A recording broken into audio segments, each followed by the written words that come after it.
नमस्कार दोस्तों, fitness mastery series के पिछले कुछ एपिसोड्स में हमने मसल गेन की बात की है। हमने बात की कैसे बॉडी रिकॉम्पोजिशन के थ्रू और बल्किंग और कटिंग के थ्रू आप अपनी बॉडी पे मसल पुट ऑन कर सकते हैं। पर हो सकता है यहाँ आपके दिमाग में एक सवाल आया हो कि कितने टाइम तक ये बल्किंग और कटिंग करना होता है सिग्निफिकेंट मसल एड ऑन करने के लिए, और क्या अगर आप बल्किंग करते रहें तो मसल बॉडी पुट ऑन करते रहेगी, एक टाइम के बाद आप दुनिया के सबसे मस्कुलर और स्ट्रॉन्गेस्ट आदमी बन जाएंगे, या फिर किसी पॉइंट पे जाके अपने आप एक नेचुरल लिमिट आ जाती है। ऑब्वियसली कॉमन सेंस से हम जानते हैं हर इंसान की एक नेचुरल लिमिट है, कितनी मसल वो अपनी बॉडी पे पुट ऑन कर सकता है नेचुरली। चाहे बंदा जितना भी हार्ड वर्किंग हो, सिंसियर हो ट्रेनिंग में और न्यूट्रिशन में, एक पॉइंट के बाद जिम में उसका मसल गेन प्रोसेस बहुत ही स्लो हो जाता है, ऑलमोस्ट ना के बराबर। तो ऐसा क्यों होता है, और आप कितनी किलो मसल गेन कर सकते हैं नेचुरली? कितने साल की सिंसियर ट्रेनिंग लगती है एक decent amount of muscle mass gain करने के लिए? इन सभी सवालों के जवाब जानने के लिए देखते रहिए वीडियो गाइस एंड तक। Possible in giving that stretch, because remember, with muscles the important thing always is to get the stretch and to get the flex. Should do 10 sets per muscle group per week, maybe even a bit more. So high volume. Without proper nutrition, hormones, and rest, your body would never be able to repair damaged muscle fiber. सबसे पहले समझते हैं दोस्तों कि आपकी muscle growth और hypertrophy काम कैसे करती है। आपकी मसल बनी हुई होती है ढेर सारे मसल फाइबर से, और ये सारे मसल फाइबर एक साथ एक बंडल की फॉर्म में होते हैं जिसके ऊपर एक कनेक्टिव टिश्यू की लेयर होती है। यूँ समझ लीजिए जैसे कोई एक बंडल हो स्टिक्स का और उसके ऊपर एक पॉलीथिन का रैप हो। हर एक मसल फाइबर एक्चुअली में एक लॉन्ग सिलेंडर शेप का मसल सेल होता है। बचपन में बायोलॉजी की क्लास से आपको याद होगा, ह्यूमन बॉडी में हर एक सेल का एक न्यूक्लियस होता है जो कि सेल का कंट्रोल सेंटर होता है, और ये न्यूक्लियस हर सेल में कंट्रोल करता है ढेर सारी एक्टिविटीज जैसे कि प्रोटीन सिंथेसिस और सेल डिवीजन। पर चूंकि हर एक मसल सेल इतना लंबा होता है, इसलिए यहाँ पर केवल एक न्यूक्लियस से काम नहीं बन सकता, इसलिए यहाँ चाहिए होते हैं मल्टीपल न्यूक्लियस ताकि सेल का पूरा वॉल्यूम कवर हो पाए। हर एरिया को मैनेज करने के लिए एक न्यूक्लियस हो। इन्हें कहा जाता है दोस्तों मायोन्यूक्लियाई।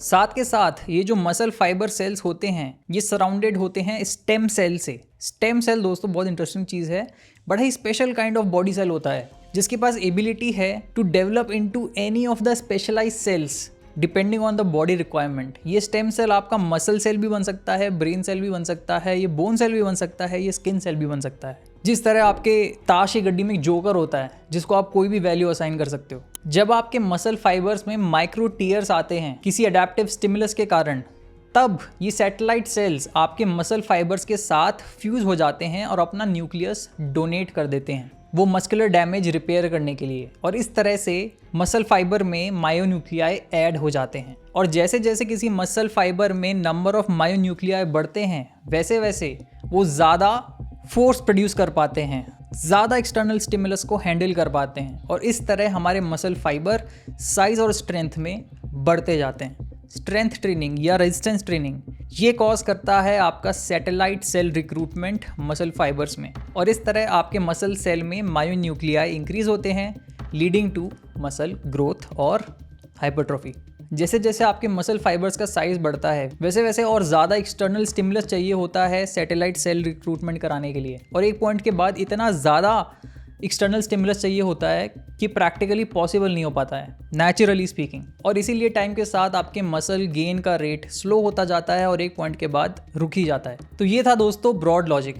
अब हो सकता है कुछ लोग सोच रहे हो कि ठीक है भाई ये साइंस वाइंस सब समझ गए, लेकिन आप ये बताओ कितना मसल हम गेन कर सकते हैं, कितना किलो, मोटी मोटी बात करो। तो दोस्तों इसका जवाब ये है कि अगर आप एक मेल ट्रेनी हैं तो अपने लाइफ टाइम में आप कहीं 10 से 20 किलो के बीच में मसल गेन कर सकते हैं, और अगर आप एक फीमेल ट्रेनी हैं तो इसका हाफ अमाउंट आप अपनी लाइफ टाइम में गेन कर सकते हैं। So you will be able to gain 5 to 10 kilograms of muscle as a natural female trainee.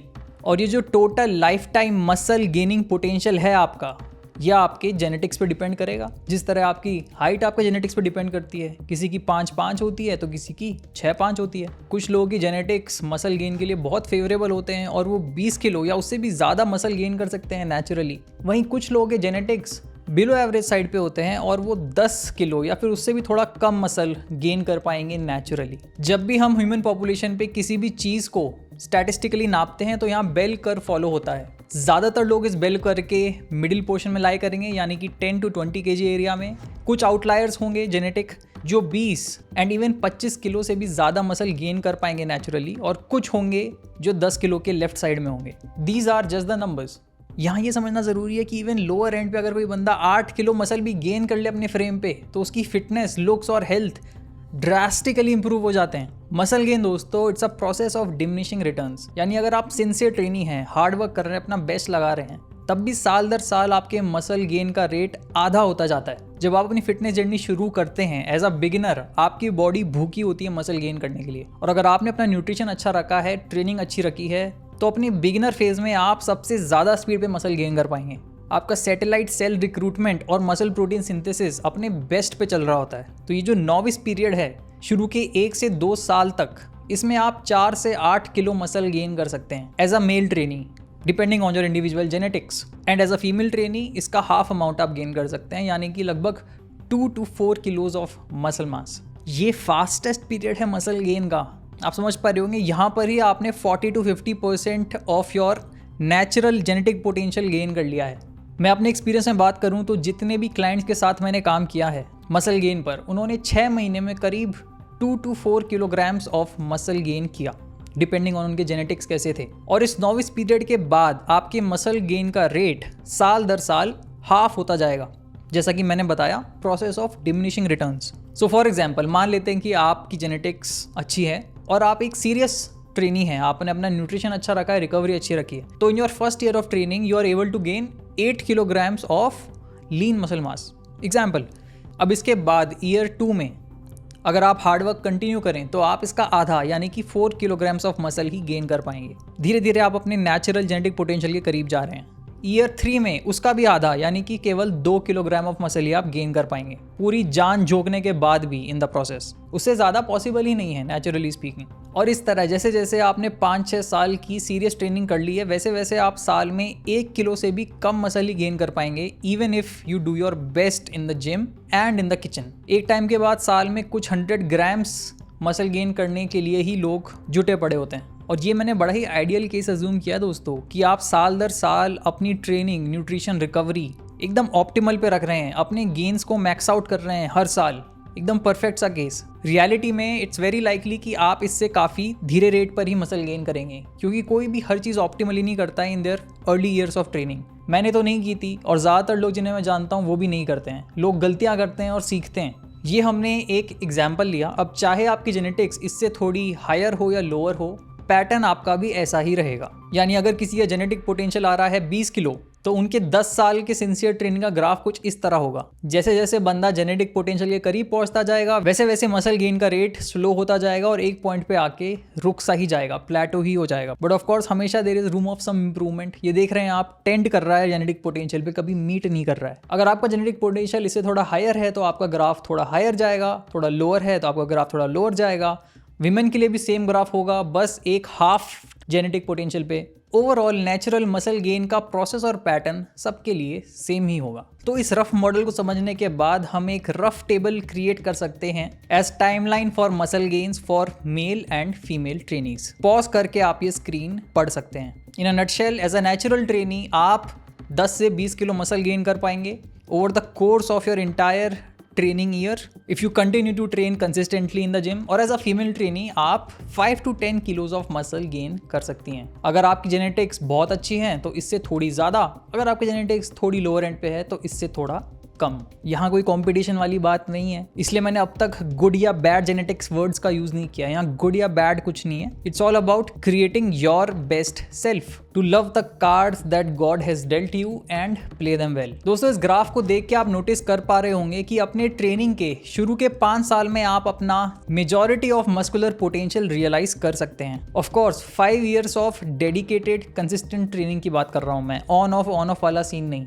Of course बीच में किसी भी पॉइंट पे या 5 साल के बाद आप डिसाइड कर सकते हैं कि उस पॉइंट से आपको अपनी मसल मास मेंटेन करना है, और you want to continue to push hard inside the gym to gain those last extra few kilos of muscle in the next 5 years। चाहे आप पर्सनली जो रास्ता चूज करें एक पॉइंट के बाद, ये जानना जरूरी है कि कैसे आप साल दर साल अपने मसल गेन्स को मैक्सिमाइज कर सकते हैं। यहाँ कोई और मैजिक सीक्रेट नहीं है, कोई स्पेशल सप्लीमेंट नहीं है, कोई स्पेशल रूटीन नहीं है। अक्सर लोग पूछते हैं परफेक्ट वर्कआउट रूटीन क्या होगा, जिम में 4 दिन जाए 5 दिन जाए, कौन सा स्प्लिट करें। It's less about how many days you train in the gym, what split you follow, it's more about how many years you have under your belt. Basic principle अगर आप अप्लाई कर रहे हैं साल दर साल, तो बेशक आप मसल मास एड ऑन कर रहे होंगे और अपने मस्कुलर पोटेंशियल के करीब पहुंचते जा रहे होंगे। फटाफट नजर डालते हैं इन बेसिक प्रिंसिपल्स पे। सबसे पहला, ट्रेनिंग में एक्सरसाइज सिलेक्शन क्या होना चाहिए। कंपाउंड मूवमेंट्स को प्रायोरिटाइज करना है। ये है वो एक्सरसाइजेज जो आपके लार्ज मसल ग्रुप्स को एक साथ ट्रेन करती है और सबसे ज्यादा फोर्स प्रोडक्शन डिमांड करती है। सबसे ज्यादा हैवी भी आप इन्हीं एक्सरसाइज पे लिफ्ट कर पाएंगे। ये है आपकी हाईएस्ट रिटर्न ऑन इन्वेस्टमेंट वाली एक्सरसाइजेस। ज्यादा से ज्यादा मसल बिल्ड कर पाएंगे कम से कम टाइम में। These are effective and efficient, best use of your time. यानी कि आपके squat movements, deadlift movements, bench press, overhead press, rows और vertical pulls. Compound movements exactly कौन कौन सी हैं, इस पे एक अलग वीडियो पूरा बनाऊंगा, लंबा वीडियो बनेगा। पर यहाँ ये समझ लीजिए कि आपकी ट्रेनिंग का 3/4 पार्ट आपका कंपाउंड मूवमेंट से बनना चाहिए और 1/4 होने चाहिए आपके आइसोलेशन एक्सरसाइजेज और असिस्टेंस एक्सरसाइजेस। ध्यान रखें, कंपाउंड मूवमेंट्स हैं वो एक्सरसाइजेज जो आपकी फिजिक बिल्ड करेंगी और आइसोलेशन एक्सरसाइजेज आपकी फिजिक रिफाइन करेंगी, पॉलिश करेंगी। दूसरा ट्रेनिंग प्रिंसिपल, प्रोग्रेसिव ओवरलोड। हमने अभी समझा इस वीडियो में कि मसल ग्रोथ के लिए आपको चाहिए सैटेलाइट सेल रिक्रूटमेंट और उसके लिए आपको अपनी बॉडी को कंसिस्टेंटली प्रोवाइड करना होगा एक अडेप्टिव स्टिमुलस से। जो वर्कलोड है वो हमेशा इंक्रीज होना चाहिए टाइम के साथ, नहीं तो आपकी बॉडी के पास कोई रीजन नहीं है अडेप्ट करने का। बॉडी ने सेम स्टिमुलस के अगेंस्ट अडेप्ट कर लिया है, उसके बाद उसे थोड़ा हायर स्टिमुलस चाहिए। सो मेक श्योर करें कि आपके वर्कआउट में प्रोग्रेसिव ओवरलोड हो रहा है। टाइम के साथ आपकी एक्सरसाइज में वेट धीरे धीरे बढ़ते रहना चाहिए या फिर सेम वेट पे रेप्स धीरे धीरे बढ़ते रहने चाहिए। कई तरीके हैं प्रोग्रेसिव ओवरलोड के, इस पे भी मैं अलग से पूरा वीडियो बनाऊंगा, लंबा वीडियो बनेगा। पर मोस्ट इंपॉर्टेंटली अपने वर्कआउट्स ट्रैक करें। हर वर्कआउट के बाद ट्रैक करें कितने सेट किए एक्सरसाइज में, कितने वेट पे कितने रेप्स किए, ताकि अगले वर्कआउट में आपको पता हो आपको क्या बीट करना है। अगर आप ट्रैक ही नहीं करेंगे तो आप कभी श्योर हो नहीं पाएंगे कि आपका प्रोग्रेसिव ओवरलोड कैसा चल रहा है। तीसरा ट्रेनिंग प्रिंसिपल, आपकी वॉल्यूम और फ्रीक्वेंसी। हफ्ते के 3 से 4 ट्रेनिंग सेशंस इनफ हैं as a novice, as a beginner in your first 1 to 1.5 years of training. जैसे जैसे आप इंटरमीडिएट स्टेज में जाते हैं वैसे वैसे हफ्ते के 4 से 5 सेशन आपको अच्छे रिजल्ट्स देंगे। 4 मैं स्वीट स्पॉट मानता हूँ ज़्यादातर लोगों के लिए। डिपेंडिंग ऑन आपके पास कितना टाइम है, कैसा स्केड्यूल है, आप 5 सेशंस भी कर सकते हैं। और वॉल्यूम यानी कि आपका टोटल वर्क डन पर मसल ग्रुप। यहाँ देखा गया है कि 10 to 20 सेट्स पर मसल ग्रुप सफिशिएंट है ज़्यादातर लोगों के लिए। अगर आप बिगिनर हैं तो 9 to 12 सेट्स पर मसल ग्रुप। अगर आप इंटरमीडिएट साइड जा चुके हैं तो 12 to 18 सेट्स पर मसल ग्रुप आपके लिए इफेक्टिव रहेगा। न्यूट्रिशन प्रिंसिपल्स की बात करें, सबसे पहले प्रोटीन इंटेक 1.6 to 2.2 ग्राम्स पर किलोग्राम आपको प्रोटीन इंटेक रखना है। इसके बिना गाड़ी आगे नहीं बढ़ेगी। पूरी सीरीज बना रखी है हमने प्रोटीन के बारे में, मैं डिस्क्रिप्शन में लिंक कर दूंगा कैसे आप अपना प्रोटीन इंटेक मीट कर सकते हैं डेली बेसिस पे। दूसरा, डेली बेसिस पे सफिशिएंट फ्रूट्स और वेजिटेबल्स कंज्यूम करें एटलीस्ट 400 ग्राम्स, ताकि आपके डाइट में अच्छे अमाउंट में फाइबर और माइक्रोन्यूट्रिएंट्स रहें। तीसरा, अगर आप बिगिनर हैं तो एक 10 to 15% का कैलोरी सरप्लस मेंटेन रखें ऑप्टिमल स्पीड पे मसल गेन करने के लिए। इसे कहा जाता है लीन बल्क, ताकि आप ज़्यादा से ज़्यादा मसल गेन करें और कम से कम फैट गेन करें। एक लंबे लीन बल्किंग फेज के बाद जब आपने अच्छे अमाउंट में मसल गेन कर ली है, वहाँ से आप थोड़ा फैट कट करके वापस एक लीन बॉडी फैट रेंज में आ सकते हैं और फिर से एक बल्किंग का फेज चला सकते हैं। बल्किंग और कटिंग पे हमने पूरा वीडियो डिटेल में किया है, मैं नीचे लिंक कर दूंगा। तीसरा प्रिंसिपल, रिकवरी, यानी कि आपकी स्लीप और stress management.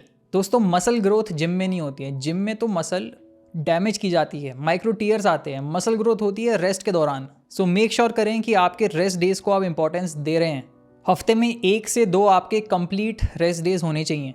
End of course आपकी डेली स्लीप क्वालिटी बहुत इंपॉर्टेंट है। स्लीप क्वालिटी कैसे इंप्रूव करनी है इसके लिए आप लाइफस्टाइल डिजाइन प्लेलिस्ट देख सकते हैं, मैं नीचे लिंक कर दूंगा। डेली बेसिस पे 7 to 8 hours of high quality sleep रात में, ये नॉन नेगोशिएबल है। इसके बिना भी गाड़ी आगे नहीं बढ़ेगी। तो दोस्तों, उम्मीद करता हूँ इस वीडियो से आप समझ पाए होंगे कि क्या स्पीड रहती है नेचुरली मसल गेन करने की। और आई होप इस वीडियो से किसी को भी ये नहीं लगा हो कि यार अगर मेरी जेनेटिक्स लोअर साइड में लाई करती है तो मुझे अच्छे रिजल्ट्स नहीं मिलेंगे। नहीं, as a natural male trainee आप अपने शुरू के 5 साल में 10 से 20 किलो के बीच में मसल गेन कर सकते हैं प्लस माइनस। और इसमें से कुछ भी अगर आपने कर लिया तो आपकी फिजिक ड्रास्टिकली चेंज हो जाएगी, आपकी quality of life drastically change हो जाएगी। And the same goes for female trainees. Pattern उनके लिए भी सेम है, बस नंबर्स अलग हैं, 5 to 10 किलोज ऑफ मसल। अगर आप अपनी टीनेज में ही शुरू कर देते हैं कंसिस्टेंट ट्रेनिंग, तो बाय द टाइम आप अपने मिड 20s तक पहुंचते हैं, आप अपने मस्कुलर पोटेंशियल के करीब पहुंच सकते हैं। And let me tell you, it's never too late. चाहे आपकी एज जो भी हो, start today, start building your best life. मैंने पिछले वीडियोज में भी कहा है कि muscle mass is an asset that you can not buy, you must earn.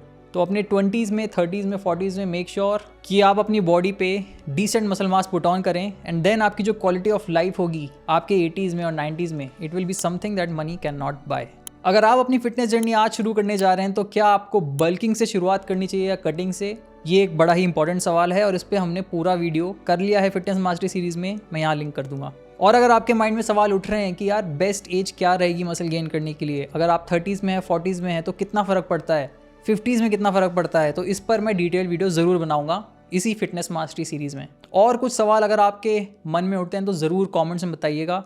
साथ के साथ कमेंट्स में ये भी बताइएगा कि किस एज पे आपने सीरियस स्ट्रेंथ ट्रेनिंग शुरू की। मैंने पर्सनली शुरू की थी जब मैं 22 साल का हो गया था। What about you? Thank you so much for watching this video till here। अच्छा लगा तो लाइक ज़रूर देते जाइएगा, चैनल को सब्सक्राइब कर लीजिए अभी तक नहीं किए हैं तो। मैं मिलूंगा आप लोगों से बहुत जल्द इन द नेक्स्ट वीडियो। जय हिंद।